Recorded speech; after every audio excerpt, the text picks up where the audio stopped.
Shalom, selamat pagi, selamat berjumpa kembali di dalam kebenaran firman Tuhan. Sebentar kita akan dengar firman Tuhan, mari kita berdoa. Bapa, kami sangat bersyukur kalau kami punya Tuhan yang kami boleh panggil sebagai Bapa.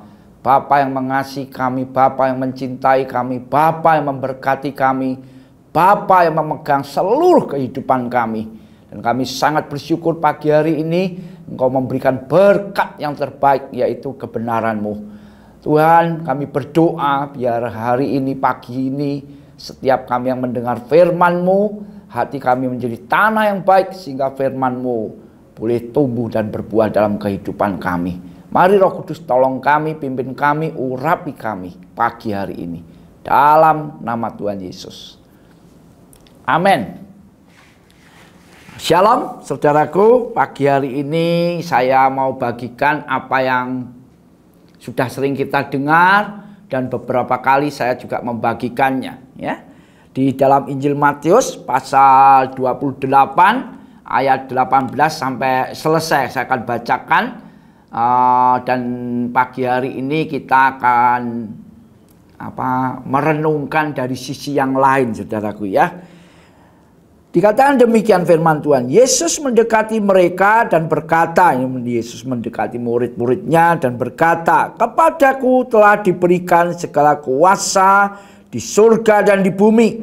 Karena itu pergilah, jadikanlah semua bangsa muridku, baptislah mereka dalam nama Bapa dan Anak dan Roh Kudus, dan ajarlah mereka melakukan segala sesuatu yang telah kuperintahkan kepadamu, dan ketahuilah aku menyertai kamu senantiasa sampai kepada akhir zaman. Saudaraku, ini satu satu perintah atau satu pesan terakhir Tuhan Yesus kepada murid-muridnya. Ada beberapa bagian di sana, dan yang seringkali dibahas adalah amanat agung. Pagi hari ini saya mau melihat sisi yang lain, di mana ini satu kebenaran yang saudara dan saya perlu cermati, pegang, percayai. Ya, satu kebenaran yang luar biasa, di mana Tuhan Yesus berjanji kepada setiap kita yang percaya kepadanya. Yang pertama, di ayat 18 dengan jelas dikatakan Yesus mendekati mereka berkata kepadaku. Jadi kepada Yesus Tuhan sudah diberikan segala kuasa ya, di surga dan di bumi. Jadi kita ini punya Tuhan yang memiliki segala kuasa yang ada di surga dan bumi ya. Ini perlu kita renungkan, percayai bahwa apa yang Tuhan katakan itu adalah ya dan amin. Dan di ayat 20 yang perikop terakhir dikatakan dan ketahuilah. Ya. Ini kita perlu tahu. Kalau belum tahu ya sembahyang minta supaya dikasih tahu Tuhan. Bahwa yang menyertai kita senantiasa itu adalah Tuhan yang mempunyai kuasa di surga dan di bumi. Ya. Karena Tuhan di sini berjanji, dan ketahuilah aku menyertai kamu senantiasa. Ini penekannya, menyertai senantiasa. Tuhan Yesus itu menyertai kita senantiasa, bukan kadangkala. Dan yang menyertai kita ini mempunyai kuasa di surga dan di bumi ya. Jadi ini menjadi perenungan kita pagi hari ini. Apapun keadaan saudara ya, kalau engkau tetap percaya kepada Tuhan Yesus, Tuhan itu menyertai saudara dan saya apapun keadaan kita. Dan yang menyertai kita ini adalah empunya kuasa di surga dan di bumi ya. Oleh sebab itu Tuhan Yesus mengajarkan kepada kita, jangan kamu khawatir. Tapi fakta yang kita ada ngalami dalam kehidupan kita juga khawatir saudaraku. Pertanyaannya kenapa begitu ya? Nah, pagi hari ini kita akan belajar sesuatu saudaraku ya. kita mempercayai akan apa yang Tuhan ucapkan, mestinya harusnya ya kita tidak perlu khawatir atau takut, saudaraku. Lah kenapa kita bisa khawatir, bisa takut? Pertanyaannya yang muncul di pikiran saya, hati saya adalah kemungkinan besar kita memang belum, satu, mengalami siapa Yesus. Kedua, kita ini memang belum benar-benar berjumpa dengan Tuhan yang empunya surga dan bumi itu, saudaraku ya. Dulu ada satu iklan yang luar biasa, mengena sekali, yaitu tak kenal maka tak sayang, saudaraku ya. Pagi hari ini bagaimana kita bisa tahu, percaya bahwa menyertai hidup kita ini adalah Tuhan yang luar biasa. Ada satu hal yang memang harus kita lakukan hari-hari ini, yaitu bergaul dengan Tuhan, saudaraku. Ya, saya pernah kasih contoh begini. Kalau umpamanya saya pergi dengan seseorang dari Semarang ke Jakarta aja dah ya, naik mobil begitu ya. Dalam perjalanan kita diem terus sampai Jakarta. Kira-kira enak enggak, saudaraku ya? Dan itu tidak mungkin biasanya ya. Kalau kita pergi pasti ngobrol di mobil ya. Nah, demikian firman Tuhan ini mengatakan Tuhan menyertai kita. Terus kalau Tuhan menyertai kita, apa kita diem tidak pernah beromong sama Tuhan? Kan ya enggak, saudaraku ya. Nah, pagi hari ini muncul kata satu, yaitu bergaul. Bergaul.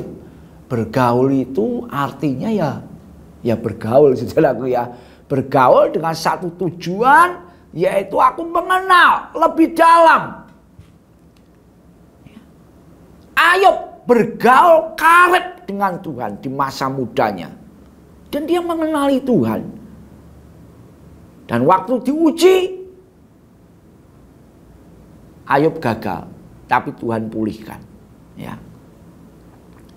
Ada satu hal yang luar biasa di Alkitab.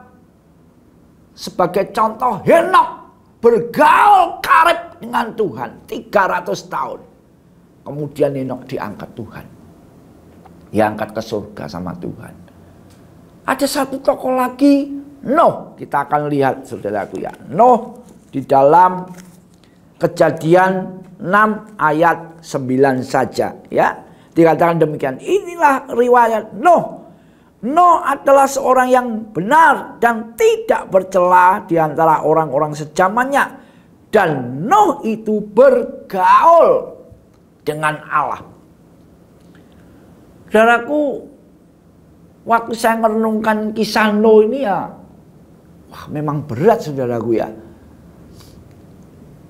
Tapi karena Nuh bergaul dengan Allah. Dan ketika dia mendapat perintah untuk membangun bahtera itu udah gampang, saudaraku. Karena pada zaman itu tidak ada hujan. Disuruhnya bangun bahtera juga di atas bukit. Wah, itu orang-orang sejamannya Nuh ngomong ini orang gila ini. Nuh nanti hujan loh, nanti hujan. Omong kosong Nuh, kamu bohong, kamu gila ini. Mana udah ada hujan. Dan Nuh membangun bahtera itu tercatat oleh Alkitab mungkin kira-kira 100 tahun lebih, saudara. Ya. Nuh umur 500 mendapat perintah dan dia mulai melakukannya. Ya karena pada zaman itu belum ada alat-alat modern, saudaraku. Jadi saudara sembayangkan nebang pohon, kemudian membuat papan, terus menempelkan. Wah, itu saya bayangkan susah sekali. Apalagi tidak ada yang bantu. Yang bantu cuma istri, anaknya 3, kemudian sama menantunya 3, calon menantunya 3. Sudah. Mereka bangun cuma 8 orang. Bahtera itu sangat besar sekali. Alat, ya saudara tahu sendiri, bisa membayangkan zaman itu. Tapi karena Nuh bergaul dengan Allah, dia sangat percaya bahwa Allah yang luar biasa itu pasti menyanggupkan dia membangun bahtera karena Allah sendiri yang menyuruh dia, saudaraku. Tapi tantangannya kan bukan masalah membangunnya, saudaraku. Tantangannya adalah orang-orang di sekelilingnya. Tapi sekali lagi ini contoh di dalam Alkitab yang ditulis. Akhirnya Nuh menyelesaikan pekerjaannya membangun bahtera. Saudaraku, hanya orang yang bergaul dengan Tuhan, dia akan mengerti bahwa Tuhan itu segala-galanya, saudaraku. Dan hari-hari ini saya mendorong diri saya sendiri, dan saya mendorong saudara, untuk saudara ini benar-benar hari-hari menyediakan waktu bergaul dengan Tuhan. Bergaul kalau sederhananya menurut saya ya, saudara mesti baca Alkitab. Berdoanya itu benar-benar seperti Rasul Paulus mengajarkan pada jemaat di Efesus itu, saudaraku. Minta supaya diberikan roh hikmat dan wahyu, supaya mengenal Allah dengan benar.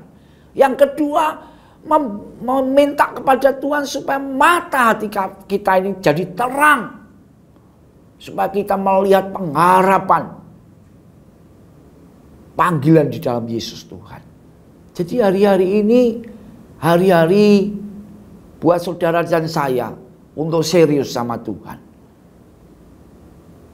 Saya percaya semakin saudara dan saya bergaul dengan Tuhan, mengalami Tuhan, mengenal Tuhan, maka hidupmu dan hidupku tidak akan khawatir dan takut.